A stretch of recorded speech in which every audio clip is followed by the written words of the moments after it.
রাধে রাধে বন্ধুরা, বাইরে পড়েছে প্রচণ্ড ঠান্ডা, তার মধ্যে এসেছে বিয়ের নিমন্ত্রণ। তাই ভাবছিলাম যে কি পরে যাওয়া যায়। তো নিয়ে আসলাম এই লেহেঙ্গাটা। এই লেহেঙ্গাটা আমি নতুন বানিয়ে অনেক দিন রেখে দিয়েছি, কিন্তু কোথাও পরা হয়নি। তাই ভাবলাম আজকে এই লেহেঙ্গাটাই ট্রাই করা যাক। তোমরা কিন্তু অবশ্যই জানাবে যে কেমন লাগছিল, কিভাবে ওড়নাটা নিলে আমায় ভালো লাগবে। তাই আমার ননদ ঠিক করে দিচ্ছিল, আর তাই জন্য ওড়নাটা একটু গুছিয়েও নিচ্ছিল। লাইফে ফার্স্ট আমি লেহেঙ্গা পরলাম। লেহেঙ্গা পরে একটু নিজেকে দেখছিলাম, অনেক খুশিও লাগছিল। কিন্তু যেহেতু ওড়নাটা পরতে পারছিলাম না, ওড়নাটা আমার ননদ গুছিয়ে দিচ্ছিল, তাই আমি ভাবলাম সোয়েটার পরে আগে সেজে নিই।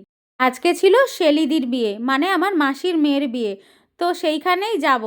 আর আজকের আমার মেকআপ আর্টিস্টের নাম হলো সোনালি গাইন, আমার ছোট্ট ননদ। প্রথমে আমি একটা লিপস্টিক পরেছিলাম, কিন্তু সেটাও আমায় মুছিয়েছে। মুছিয়ে দিয়েও বাড়ি থেকে লিপস্টিক, আইশ্যাডো সব এনে আমায় নতুন করে সাজিয়ে দিয়েছে। বলছে, বৌদি তুমি কিচ্ছু পারো না, দাঁড়াও আমি তোমায় সাজিয়ে দিচ্ছি ভালো করে। আর সবাই সুন্দর বলেছিল। দেখতেই পাচ্ছ তোমরা যে আমার মুখের উপরে কত কারুকার্য করছে।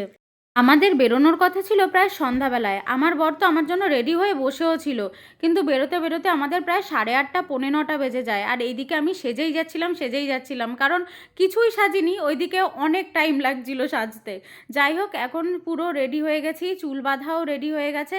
তো তোমরা জানিও যে আমার চুল বাঁধাটা কেমন হয়েছে। আমার ইচ্ছে ছিল এভাবে চুল বাঁধবো, আর ও এই ইচ্ছেটাকে পূরণ করেছে। এরপর চলে আসলাম বিয়ে বাড়িতে।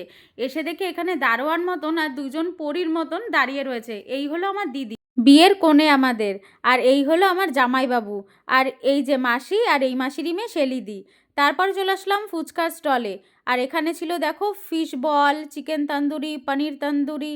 আর এখানে দেখো মনাকে কেমন লাগছে সবাই জানাবে। এখানে আমার বাবা বসা ছিল কফি স্টলের পাশে। আর তারপর আমরা ভাবলাম যে যাক, সব স্টার্টার আইটেমগুলো ট্রাই করে নিই। একেই অনেক রাত হয়ে গেছে, তারপরে ভাবলাম যাক স্ন্যাক্স আইটেমগুলো ট্রাই করে দেখা যাক। তারপর আসলাম আমরা মকটেল সেন্টারে, দেখলাম যে কত ধরনের মকটেল রয়েছে। মনা তো এসেই একটা মকটেল নিয়ে নিল ম্যাঙ্গো ফ্লেভারের। ওটা উইদাউট আইস ছিল। ছোট মানুষ তো, ঠান্ডা লেগে যেতে পারে তাই। এইখানে নিজে থেকেই জোকার দাদা, চার্লি চ্যাপলিন দাদা সবাই এসেছিল মনার সাথে হাত মেলাতে, ছোট বাচ্চা দেখে। এসে দেখি এখানে তো বিয়েও শুরু হয়ে গেছে। তারপর আমি আর আমার বোন দুটো মকটেল নিয়ে নিলাম।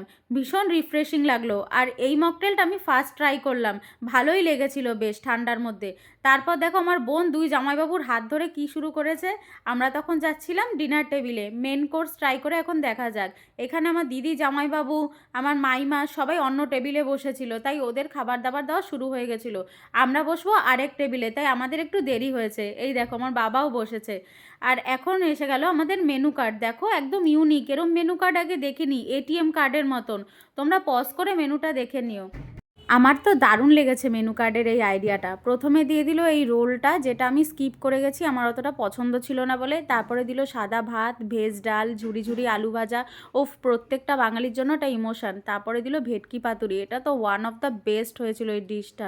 মানে সর্ষের যে ঝাঝালো ব্যাপারটা, সেটা একদম বোঝা যাচ্ছিল। মাছটা কিন্তু ভীষণ ফ্রেশ ছিল। আর তারপর দিয়ে দিল মাটন, 3 ধরনের মিষ্টি, কালাকাঁদ, বেকড রসগোল্লা, মালাই চমচম, চাটনি, পাঁপড়, আর লাস্টের আইসক্রিমটা তো দারুণ ছিল। আজকের ভিডিওটা ভালো লেগে থাকলে লাইক, কমেন্ট, শেয়ার করো, আর ফলো করে দিয়ে পাশে থেকো। টাটা।